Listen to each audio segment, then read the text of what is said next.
faces. Welcome back. This episode 1 will be showing that Epstein was/still is behind the 2026 Iran conflict going on right now. This has been in planning for years, and I'm about to expose it. Buckle up, Buttercup, we doing this. Woohoo! Let's go. Richard Kahn, less than Richard Kahn, greater than to Jeffrey E. April 30th, 2018, 5:51 p.m. 15. Great call on Iran. https://www.jpost.com/Israel-news/Benjamin Netanyahu/watch live. Netanyahu addressed the nation, discussing dramatic Iran news -553,124. Richard Kahn, HBRK Associates Inc. AFTA 00818617. The Jerusalem Post. Updated. May 1, 2018, 046. Prime Minister Benjamin Netanyahu unveiled a massive cache of secret documents, obtained in an exceptional Israeli intelligence operation this year, showing that Iran had developed a secret nuclear weapons program and that it lied when it claimed otherwise. Iran lied big time, Netanyahu said at a dramatic press conference on Monday night. In 2017, Iran moved its nuclear weapons files to the Shohrabad district in southern Tehran. Few Iranians knew where it was, very few, and also a few Israelis, Netanyahu said. From the outside, the vault looked like a dilapidated warehouse. It contained Iran's secret atomic archives, locked in massive files. Israel had known for years that Iran had a secret nuclear weapons program from 1999 to 2003 called Project Ahmad, Netanyahu said. We can now prove that Project Ahmad was a comprehensive program to design, build, and test nuclear weapons, Netanyahu said. Iran is secretly storing Project Ahmad material to use at a time of its choice to develop nuclear weapons. This included designs for enriched uranium, as well as the development of nuclear cores and photographs of a secret underground facility to produce these cores. Israel found photographs of a system to build a nuclear implosion system and a map with 5 key testing sites in eastern Iran, Netanyahu said. We have many more such documents, said Netanyahu. This is a very strange and cryptic message. If you have any ideas what it could mean, please leave a comment. Jmail. Iran, DOJ10. From unknown less than unknown greater than to Ike Groff. January 22, 2016, 2:04 p.m. Iran. And it was great. Wasn't cold at all, cause dresses properly. Riding bike now smiley face. How do you feel? You drank that glass of wine. I'll bet that did the trick. Hope you feel better and have a great meeting. Sent from my iPhone. Jmail, Ray, Ehud Barak. Iran has escaped a news time. DOJ 11. From Ehud Barak to Jeff. April 3, 2015, 3:47 p.m. Hi Jeff. Chag Sameach? Have a happy Pesach. Can we talk tomorrow? When? What hash? Place find attached a piece I wrote for Times. Best? Jmail, Ehud Barak. Iran has escaped a noose. There is a perception across the Middle East that America is weakened. http://time.com/3770021/Iran-nuclear-deal-Ehud Barak. XID equals email share. Sent from my iPhone. From Jeffrey E. G. Vacation at gmail.com. To redacted. April 3, 2015, 11:11 p.m. I like the article. Ehud Barak. Iran has escaped a noose. Former Israeli Defense Minister Ehud Barak. Nicholas, AFP/Getty Images. It's bad. Just not as bad as we were expecting. The leaks over recent weeks from the negotiations to decide the fate of the Iranian nuclear program suggested more concessions from world powers than were announced in Switzerland on Thursday. But as always, heaven and hell both reside in the details. Much can go wrong before June 30th, when the accord described in Lausanne must be rendered into unambiguous specifics. But it is important to stand as far back as possible and see what is happening from the long view, which is certainly what the rulers of Iran are doing. History does not repeat itself, but it rhymes, as Mark Twain put it. 6 times in the last generation, secondary nations have launched programs aimed at producing a nuclear arsenal. 2 were persuaded to surrender their ambition voluntarily, Libya and South Africa. 2 were stopped by surgical airstrikes, Iraq and Syria. The final 2 Pakistan and North Korea got the bomb, and got it following a path not so different than the one the Ayatollahs are treading today. There is a perception across the Middle East that America is weakened. I believe the perception is wrong. The United States remains the world's mightiest military, economic, and diplomatic power by far, with reach and abilities beyond rival. But perception these days works as reality, and the common view is that America negotiated not out of strength, but out of an appetite to obtain a deal. This by itself allowed Iran an advantage in the negotiations, and that advantage has been enhanced by the announcement of an agreement. Making a deal with the United States, one that allows Iran's leadership to announce relief from all sanctions without shuttering a single nuclear facility, surely strengthens the Iranians, and that bodes ill from Iran in other arenas. I believe President Obama means everything he says about sticking to the unprecedented backing of Israel and keeping all options on the table against Tehran, as well as countering its adventures in Syria, Yemen, and Iraq. But that's not the way the Middle East's leadership on both sides will read it. Not in Tehran or Damascus, and not in Riyadh, in Abu Dhabi, in Cairo, in Ankara, and certainly not in Tel Aviv.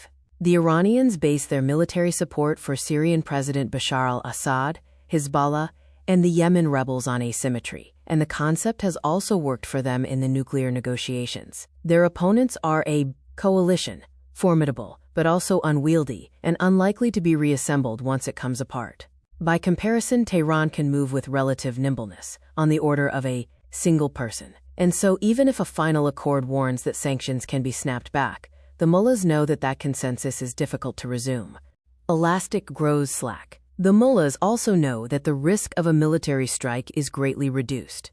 Why? That's the reality when you go so deep into negotiations.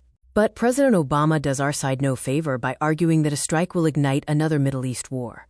A surgical strike on key nuclear facilities in Iran can throw them 5 years backward, and a repetition would become a major Iranian worry. On the spectrum of military actions, this would be closer to the raid that killed Osama bin Laden than to the invasion of Iraq. The possibility should not be rhetorically holstered. It may, finally, later down the stream be the only language Iran understands. It's clear to me that as long as the Ayatollahs are in power, their behavior will be guided not by their signatures on a paper, but by the extent to which they worry about resumed biting sanctions and the possibility of kinetic attack. That's what brought them where they are, and that's what will keep them there. The deal described in Switzerland is not what Israel wanted. I would prefer 1,000 centrifuges instead of 6,000. Foryoupage closed altogether, and all enriched uranium shipped out of the country.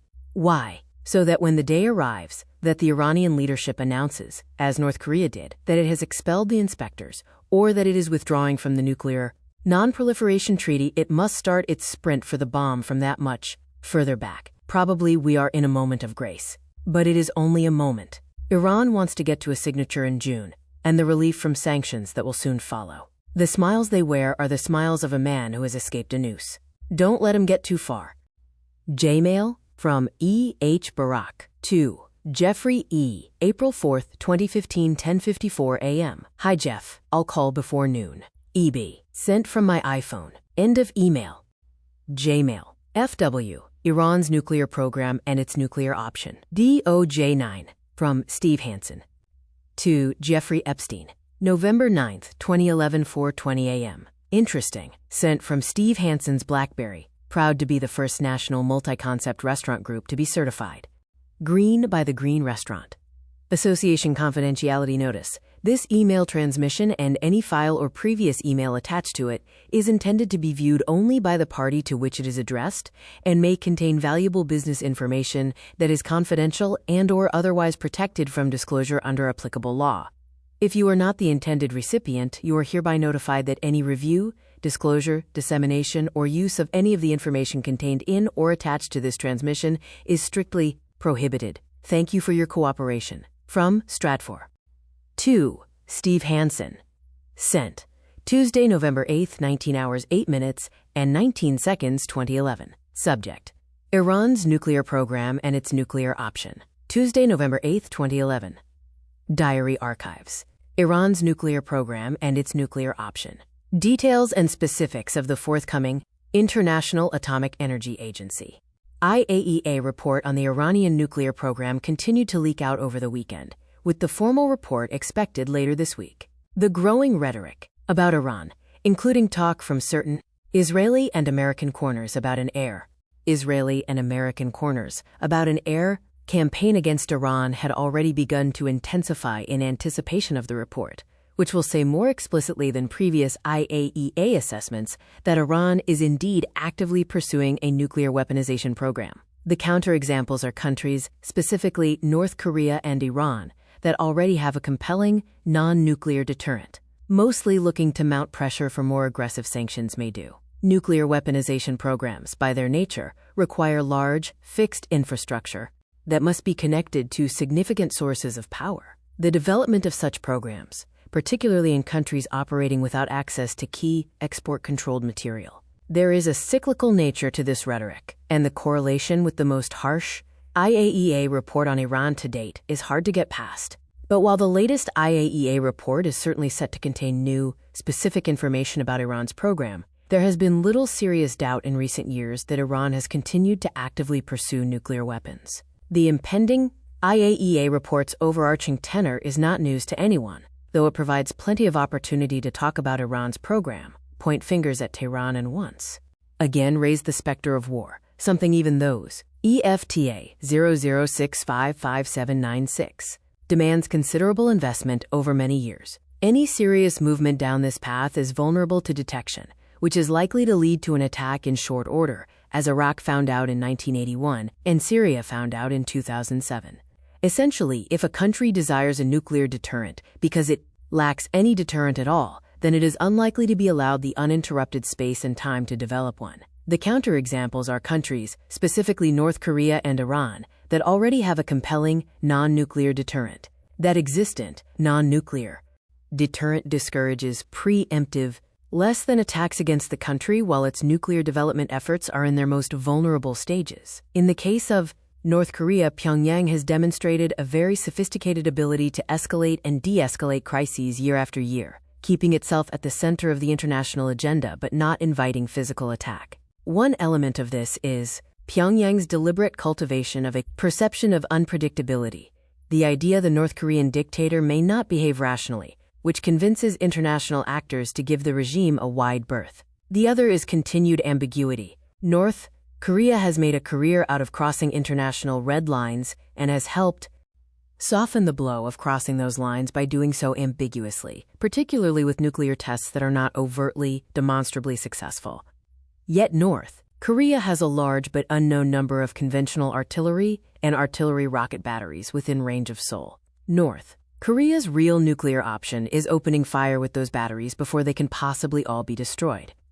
And that is what ultimately keeps the international response to North Korea's nuclear program in check: the unwillingness to trade a difficult and uncertain military attempt to address a crude, nascent nuclear program in exchange for Seoul. Tehran has three key deterrents. First, for years, the American troop presence in Iraq, particularly after post-surge quelling of violence, remained vulnerable to Iranian-instigated attack by Tehran's proxies and with weapons provided by Tehran, something Iran demonstrated quite unambiguously that it had the capacity to do in the form of the explosively formed penetrator, a particularly deadly form of improvised explosive device. That dynamic will remain after American troops depart in the form of American diplomats and contractors, who will be protected by a small army of private security contractors.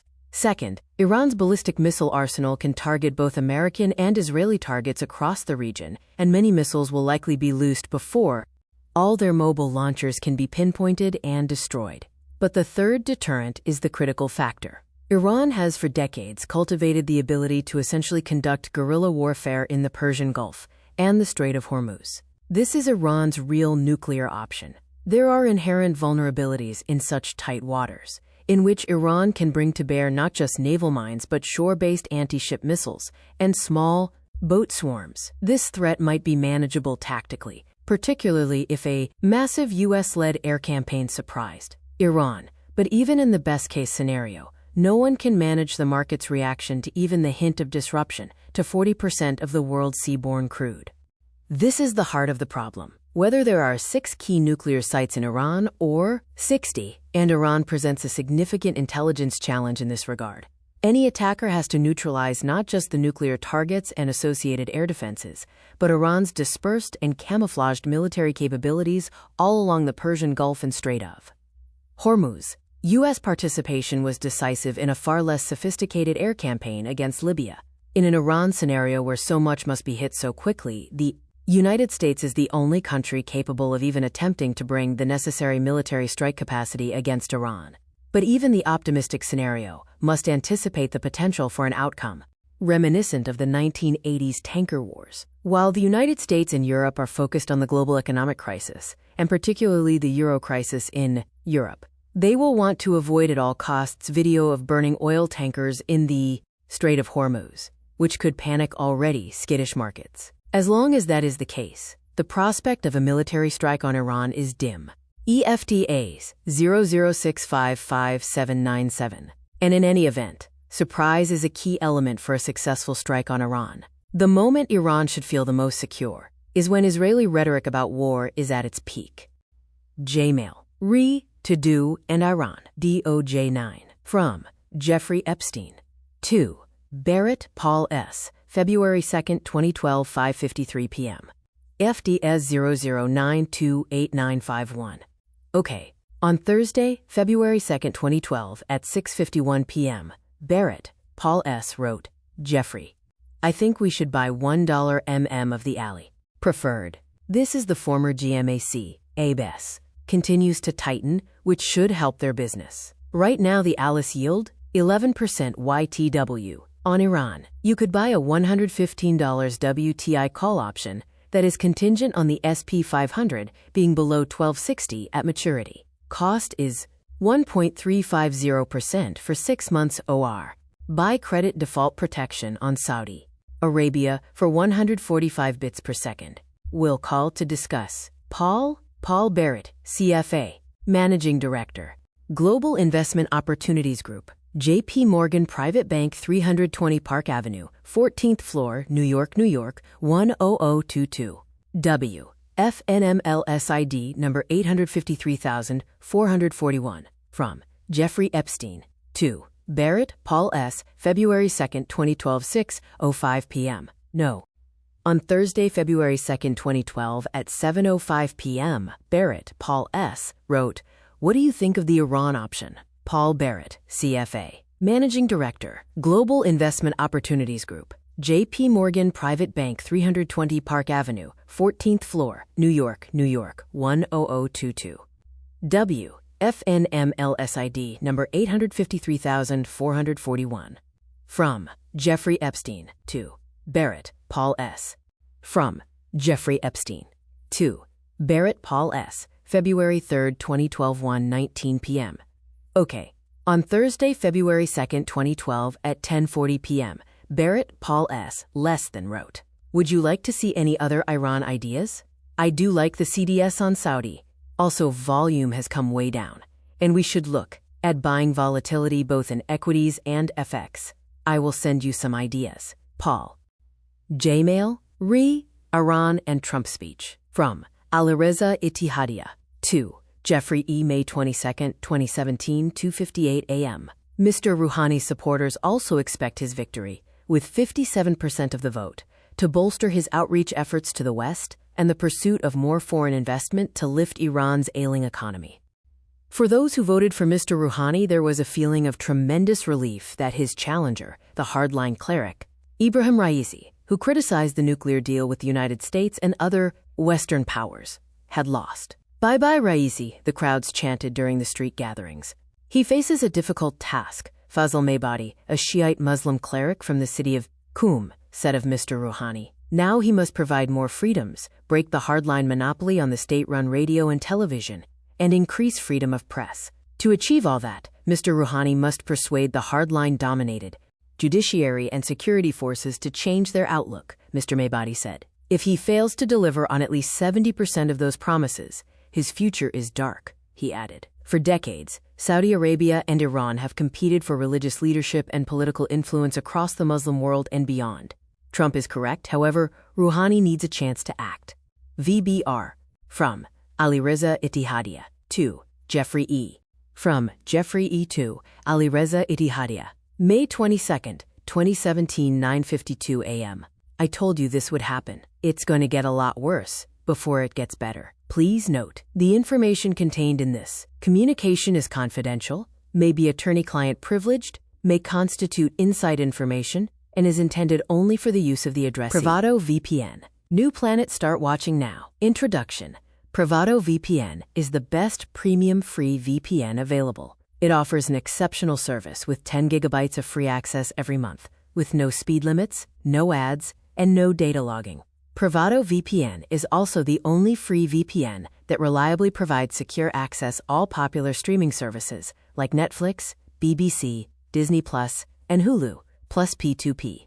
Whether you choose a free or paid plan, Privado VPN protects all your devices, grants secure access to your favorite streaming services, and ensures fast and secure P2P transfers from any corner of the world. Service features. Zero Logs VPN. Privado VPN is a zero-log VPN designed to safeguard your privacy. The service is also based in Switzerland, renowned for the most stringent and robust privacy laws in the world. Premium Global Network. With its own proprietary network, Privado VPN delivers the fastest, most secure, and reliable service. Seamless streaming. Privado VPN works flawlessly with popular streaming platforms like Netflix, BBC iPlayer, Disney+, and more. Full list below, giving you secure, unrestricted access to your favorite content without any geographical limitations. Fast speeds. Privado VPN's meticulously built and fully optimized IP network guarantees exceptional speed and security. Stream, game, download, and browse without any buffering or speed throttling. User-friendly apps. Enjoy the convenience of free and easy-to-use apps for Windows, Android, macOS, iOS, Fire TV, Stick, and Android TV. You can also easily secure your entire network by connecting your router to Privado VPN. P2P support. Privado VPN supports P2P traffic on both free and paid plans. Premium plan users can further optimize their experience with SOC's 5 proxy servers for accelerated P2P transfer speed. 30-day. Secure encryption protocols. Privado VPN utilizes the most secure encryption protocols, including OpenVPN, IKEv2, and WireGuard, to safeguard your data. 10 simultaneous connections. Premium plan users can connect up to 10 devices concurrently with Privado VPN, while free users have 1 concurrent connection. 24/7 customer support. Help is always at hand with Privado VPN's 24/7 customer support. Whether through live chat or email, our dedicated team is ready to assist you promptly, day or night. Crypto payment support. In line with our commitment to privacy, premium subscriptions can be conveniently made using Bitcoin, Ethereum, and all other major cryptocurrencies like DAI, Litecoin, Dogecoin, Bitcoin Cash, and USD Coin. Traditional methods like PayPal, credit card, SEPA, and Ideal are also available. 30-day risk-free trial. Use code CJReactsMedia